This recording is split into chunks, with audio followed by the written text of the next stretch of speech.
Hi, good morning po. Sir Andre Jael. Ito po yung actual video test ng order mo na video card. Uh, Gainwire GeForce GTX 1066GB. Ito, maganda niya yun. Pagiging fan.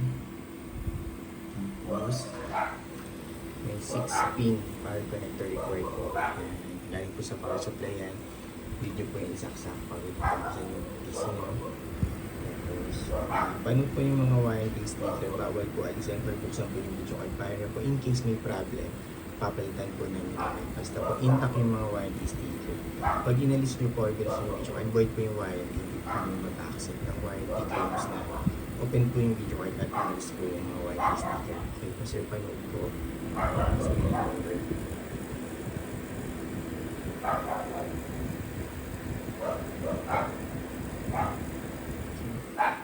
Tapos gamit lang po kayo ng rated na power supply, at least 550 watts pataas. Huwag po yung generic na 700 watts. Please, masisira po yung video card nyo. Gamit lang po kayo ng ganitong power supply. Any brand po na rated, na trusted nyo rin po.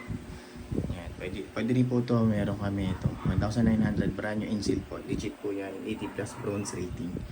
Hindi po siya yung generic. Okay? Huwag po yung generic na 700 watts, lalo na po pag used na. Huwag na po kayong gagamit na, sir. Panood po.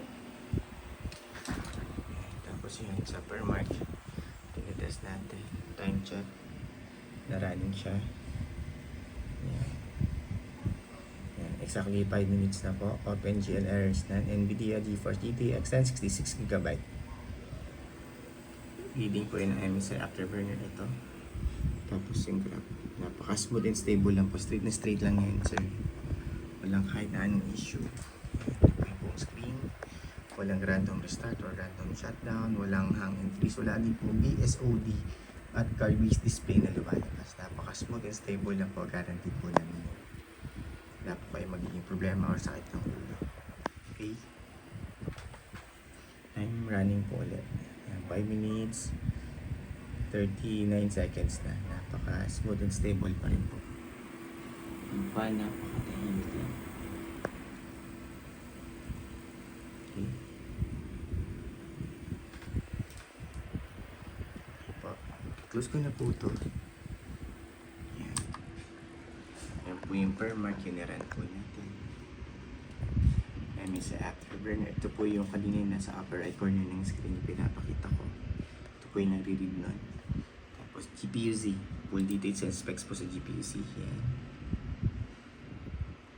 Sensor. Yan.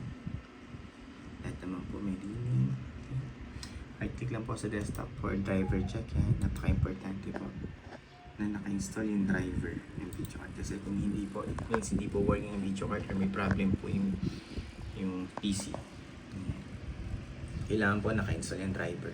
Kasi pag hindi po naka-install yung driver ng video card, lag po kayo sa gaming. Kaya pinapakita po namin na wala po kayo pagiging problema sa pag-install ng driver. Automatic install naman po ito sa Windows and app version. Windows 10, Windows 11, yan. Automatic mag-install naman po yan.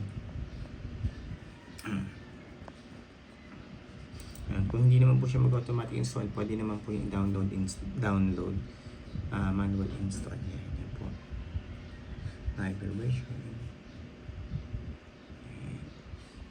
Tapos open po Google Chrome for time and date checking para alam nyo kailan ko po nire-record itong video test before po namin i-ship out today. We make sure po na papadala namin na 100% working, walang kahit na issue. 8:31 AM real time po yan, Saturday, April 20, 2024. Yung po yung time, date and time natin. Yan, before po namin i-ship out. I-test po muna natin. Real time po yan, isa pa. PH time. Ay.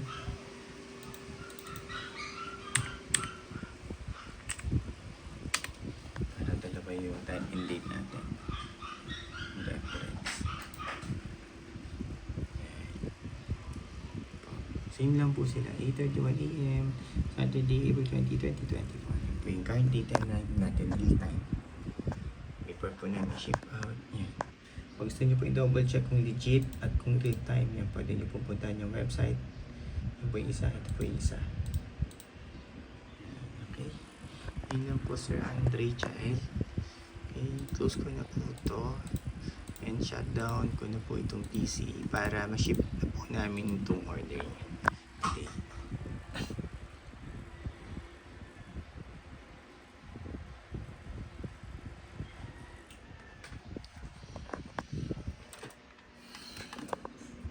Ito na po yung fan. Ayan po sir.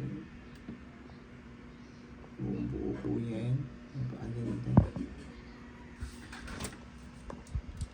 May 6-pin power connector required na galing sa power supply.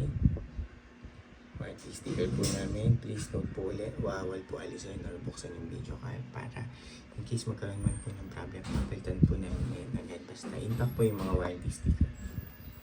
Okay. Sila na lang.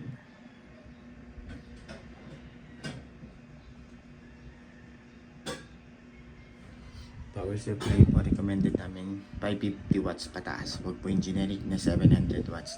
Tapos pa take po yung branding na 80 plus bronze rating. Yun lang po sir. Andre Child. Thank you po. Bye.